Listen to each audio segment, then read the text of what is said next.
ಒಂದು ಕತೆ ಹೇಳ. ನನಗೊಂದು ಪರಿಚಯದ ಒಂದು ಫ್ಯಾಮಿಲಿ ಇದೆ. ಈ ಘಟನೆ ನಡೆದಿದ್ದು 1960ರಲ್ಲಿ, ಬಹಳ ವರ್ಷಗಳ ಹಿಂದೆ. ಈ ಫ್ಯಾಮಿಲಿ ಅವಾಗ ರೀಸೆಂಟ್ಲಿ ಮದುವೆ ಆಗಿರುವಂತ ಫ್ಯಾಮಿಲಿ. ಗಂಡ ಹೆಂಡತಿ, ಒಂದು ಎಳೆ ಮಗು. ಹೀಗೆ ಅವರು ಹಸ್ಬೆಂಡು ಒಂದು ಪೊಲೀಸ್ ಜಾಬಲ್ಲಿ ವರ್ಕ್ ಮಾಡ್ತಿದ್ರು. ಅವರು ಒಂದು ಹೊಸ ಜಾಗಕ್ಕೆ ಟ್ರಾನ್ಸ್ಫರ್ ಆದ್ರು. ಹೋಗಿ ಅಲ್ಲೇ ಒಂದು ಮನೆ ನೋಡ್ಕೊಂಡು ಶಿಫ್ಟ್ ಆದ್ರು. ಆ ಲೇಡಿ ಬಂದು ದಿನ ರೊಟ್ಟಿ ಮಾಡ್ತಿದ್ರು. ಆ ಕಡೆ ಎಲ್ಲ ರೊಟ್ಟಿ ಮಾಡ್ತಿದ್ರು ಜಾಸ್ತಿ. ಈವ್ನಿಂಗ್ ಆಯ್ತು ಅಂದ್ರೆ ಕರೆಂಟ್ ಇರ್ತಿರ್ಲಿಲ್ಲ ಆ ಟೈಮಲ್ಲೆಲ್ಲ. ಸೊ ಅವ್ರೇನ್ ಮಾಡ್ತಿದ್ರು, ಬೆಳಗ್ಗಿನ ರೊಟ್ಟಿ ಬಡಿದು ಇಟ್ಬಿಡ್ತಿದ್ರು, ರಾತ್ರಿಗೂ ಬೇಕಾಗುವಷ್ಟು. ಆಮೇಲೆ ರಾತ್ರಿ ಬಂದ್ಮೇಲೆ ಊಟ ಮಾಡ್ಕೊಂತಿದ್ರು. ದಿನಚರಿ ಹಿಂಗೆ ಇರ್ತಿತ್ತು ಅವ್ರದ್ದು. ಹಿಂಗೆ ಮಾಡೋವಾಗ ದಿನ ಬೆಳಗ್ಗೆ ಒಂದು 10 ರೊಟ್ಟಿ ಮಾಡ್ತಿದ್ರು. 10 ರೊಟ್ಟಿ ಮಾಡಿ ಮಧ್ಯಾಹ್ನ ಅಷ್ಟೊತ್ತಿಗೆ ಅವ್ರ ಕೆಲಸ ಎಲ್ಲ ಮುಗಿಸ್ಕೊಂಡು ಊಟ ಮಾಡೋಣ ಅಂತ ಹೇಳಿ ಹೋಗಿ ನೋಡಿದ್ರೆ 10ರಲ್ಲಿ ಒಂದು ಉಳಿತಿರ್ಲಿಲ್ಲ ರೊಟ್ಟಿ. ಆವಾಗ ಇವರಿಗೆ ಡೌಟ್ ಬರ್ತಿತ್ತು, ಯಾಕೆ ನಾನು 10 ರೊಟ್ಟಿ ಮಾಡಿದ್ದೆ ಅಲ್ಲ ಬೆಳಗ್ಗೆ, ಎಲ್ಲಿಗೋಯ್ತು ಇವಾಗ, ಒಂದು ಕಾಣಿಸ್ತಿಲ್ಲ ಅಲ್ಲ, ನಾಯಿಗೆ ಏನಾದ್ರು ಬಂದು ತಗೊಂಡೋಗಿರ್ಬಹುದೇನೋ ಅಂತ ಹೇಳಿ ಅವ್ರದೊಂದು ಹಿತ್ತಲ ಮನೆ ಬಾಗ್ಲಿತ್ತು. ಸೊ ಹಿತ್ತಲ ಮನೆಯಿಂದ ಬಂದು ನಾಯಿ ತಗೊಂಡು ಹೋಗಿರ್ಬೋದೇನೋ ಬಿಡು ಅಂತ ಹೇಳಿ ಬಿಟ್ರು. ಸೊ ದ ನೆಕ್ಸ್ಟ್ ಡೇ ಮತ್ತೆ ಮಾಡಿದ್ರು, ಅದನ್ನ ನೀಟಾಗಿ ಎತ್ತಿಟ್ರು, ಮತ್ತೆ ಹೋಗಿ ಮನೆ ಕೆಲಸ ಎಲ್ಲ ಮಾಡ್ತಿದ್ರು. ಮತ್ತೆ ಮಧ್ಯಾಹ್ನ ಬಂದು ನೋಡ್ತಾರೆ, ಮತ್ತೆ ರೊಟ್ಟಿ ಇಲ್ಲ. ಅವಾಗ ಅವ್ರಿಗೆ ಡೌಟ್ ಬಂದು ಹೋಗಿ ಓನರ್ಗೆ ಕೇಳ್ತಾರೆ, ಹಿಂಗೆ ರೊಟ್ಟಿ ಮಾಡಿಟ್ಟಿದ್ದೆ ನಾನು, ಬೆಳಗ್ಗೆನೆ ಒಂದು 10 ಮಾಡಿದ್ದೆ, ಈಗ ನೋಡಿದ್ರೆ ಒಂದೂ ಇಲ್ಲ, ಏನಾಗ್ತಿದೆ ಅಂತ ಹೋಗಿ ಕೇಳಿದ್ರು. ಆವಾಗ ಓನರ್ ಇಟ್ಕೊಂಡು, ನಾಯಿ ಏನಾದರೂ ಬಂದು ತಗೊಂಡು ಹೋಗಿರ್ಬೇಕು ಬಿಡಿ ಅಂತ ಹೇಳಿದ್ರು. ಆಮೇಲೆ ಸರಿ ಬಿಡು, ಇನ್ಮೇಲೆ ನಾಯಿಗೆ ಕಾಣಿಸ್ಲಾರ್ದಂಗೆ ಎಲ್ಲಾದ್ರೂ ಎತ್ತಿಡಬೇಕು, ಇಲ್ಲಾಂದ್ರೆ ದಿನ ನನ್ನ ನಾಯಿಗೆ ಹಾಕದಂಗೆ ಆಗತ್ತೆ ಅಂತ ಹೇಳಿ ದ ನೆಕ್ಸ್ಟ್ ಡೇ ರೊಟ್ಟಿ ಮಾಡಿದ್ರು. ಮೇಲೆ ನಾಯಿಗೆ ಸಿಗ್ಲಾರ್ದಂಗೆ ಮೇಲೆ ಎತ್ತಿಟ್ರು.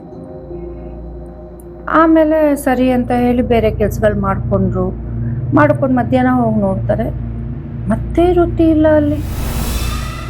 ಆವಾಗ ಅವ್ರಿಗೆ ಸಿಟ್ಟು ಬಂದ್ಬಿಡ್ತು, ಏನಿದು ಇದೇ ಕತೆ ಆಗಿದೆ, ದಿನ ರೊಟ್ಟಿ ಮಾಡ್ತೀನಿ, ಅದು ಕಾಣೆ ಆಗತ್ತೆ, ಮತ್ತೆ ಮಾಡಬೇಕು, ಏನಿದು, ಹೋಗ್ಲಿ ಬಿಡು, ನಾಳೆಯಿಂದ ನಾನು ಬೇಕು ಅನ್ನೋವಾಗ ರೊಟ್ಟಿ ಮಾಡ್ಕೊಂಡು ತಿಂದ್ರೆ ಆಯಿತು, ಮಾಡಿಡೋದೇ ಬೇಡ ಅಂತ ಬಿಟ್ರು.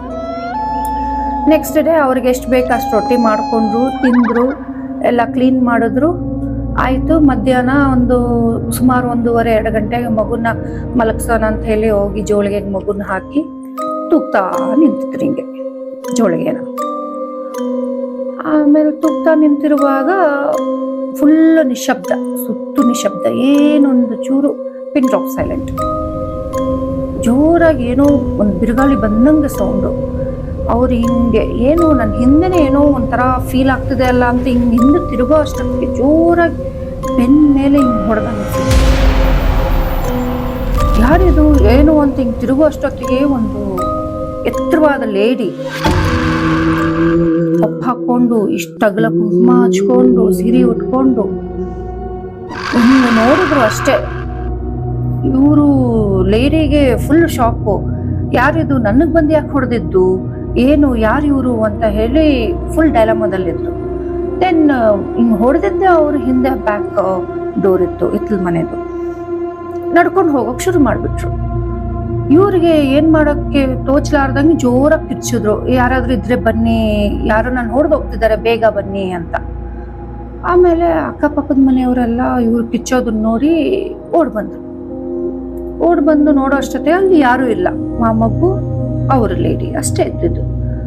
ಆಮೇಲೆ ಅವ್ರು ಬರೋ ಅಷ್ಟೊತ್ತಿಗೆ ಇವರು ಫೇಂಟ್ ಆಗಿ ಕೆಳಗಡೆ ಬಿದ್ದೋಗ್ಬಿಟ್ಟಿದ್ರು. ಬಿದ್ದ ತಕ್ಷಣ ಎಲ್ಲರೂ ಏನಾಯ್ತು ಅಂತ ನೀರು ಹಾಕಿದ್ರು, ಮುಖದ ಮೇಲೆ ಏನೇನೋ ಮಾಡಿದ್ರು, ಬಟ್ ಅವ್ರಿಗೆ ಎಚ್ಚರನೇ ಆಗಿಲ್ಲ. ಯಾವಾಗ ಎಚ್ಚರ ಆಗಿಲ್ವೋ ಅವ್ರಿಗೆಲ್ಲ ಸ್ವಲ್ಪ ಟೆನ್ಷನ್ ಆಯಿತು, ಏನೋ ಎಚ್ಚರನೇ ಆಗ್ತಿಲ್ವಲ್ಲ ಅಂತ. ಆಮೇಲೆ ಇಲ್ಲ, ಹಾಸ್ಪಿಟ್ಲಿಗಾದರೂ ಕರ್ಕೊಂಡು ಹೋಗೋಣ, ಯಾಕೋ ಕಣ್ಣೇ ತೆಗಿತಿಲ್ಲ ಅಂತ ಹೇಳಿ ಹಾಸ್ಪಿಟ್ಲಿಗೆ ಕರ್ಕೊಂಡೋದ್ರು. ಅಷ್ಟೊತ್ತಿಗೆ ಹಸ್ಬೆಂಡು ಸ್ಟೇಷನ್ಗೆ ಯಾರನ್ನೂ ಕಳಿಸಿ ಅವ್ರಿಗೆ ಇನ್ಫಾರ್ಮೇಷನ್ ಸುದ್ದಿ ತಿಳಿಸಿ ಅವರು ಹಾಸ್ಪಿಟ್ಲ್ ಹತ್ರ ಬಂದರು. ಹಾಸ್ಪಿಟ್ಲಿಗೆ ಹೋದ್ಮೇಲೆ ಡಾಕ್ಟರ್ ಎಲ್ಲ ಟೆಸ್ಟ್ ಮಾಡಿ ಸ್ವಲ್ಪ ಫಸ್ಟ್ ಏಡ್ ಎಲ್ಲ ಮಾಡಿ ಅವರೊಂಚೂರು ಪ್ರಜ್ಞೆ ಬಂತು ಅವರಿಗೆ. ಪ್ರಜ್ಞೆ ಬಂದಮೇಲೆ ಹಸ್ಬೆಂಡ್ ಕೇಳಿದ್ರು, ಏನಾಯಿತು ನಿನಗೆ, ಏನಾಯಿತು ಅಂತ ಕೇಳಿದಾಗ ಅವ್ರು ಎಕ್ಸ್ಪ್ಲೈನ್ ಮಾಡಿದ್ರು, ಹಿಂಗಾಯಿತು ಮಧ್ಯಾಹ್ನ ನನಗೆ. ಹಂಗಂದ ತಕ್ಷಣನೇ ಅಲ್ಲಿ ಆ ಮನೆ ಓನರ್ ಇದ್ರು, ಅಕ್ಕಪಕ್ಕದ ಒಂದು 2-3 ಜನ ಇದ್ರು ಅಡ್ಮಿಟ್ ಮಾಡಿದವರು. ಅವರೆಲ್ಲ ಶಾಕ್ ಆಗಿಬಿಟ್ಟಿದ್ರು. ಓಹ್, ಏನು ಇವ್ರು ಹೇಳ್ತಿರೋದು, ಯಾರೋ ಬಂದು ನೋಡಿದ್ರಾ ಅಂತ ಹೇಳಿ everybody were looking to each other.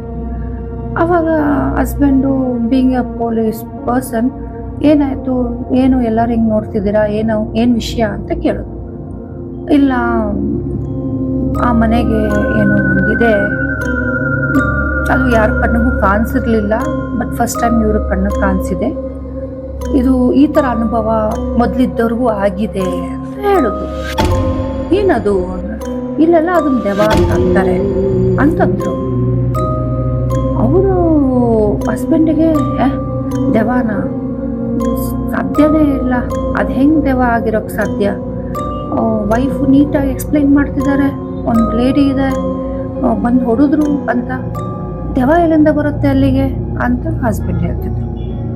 ಆಮೇಲೆ ಲೇಡಿ ಇದ್ಕೊಂಡು, ಇಲ್ಲ ನನಗೂ ಗೊತ್ತಿಲ್ಲ, ಬಟ್ ನಾನು ನೋಡಿದೆ, ದಿನ ರೊಟ್ಟಿ ಮಾಡ್ತಿದ್ದೆ, ಖಾಲಿ ಆಗ್ತಿತ್ತು, ನಾಯಿ ಬಂದು ತಿಂತಿತ್ತು ಅಂತ ಅನ್ಕೊತಿದ್ದೆ, ನನಗೇನು ಗೊತ್ತಾಗ್ತಿಲ್ಲ, ಏನಿತ್ತು ಅಲ್ಲಿ ಅನ್ನೋದು ನನಗೆ ಗೊತ್ತಿಲ್ಲ ಅನ್ನೋಕೆ ಶುರು ಮಾಡಿದ್ರು.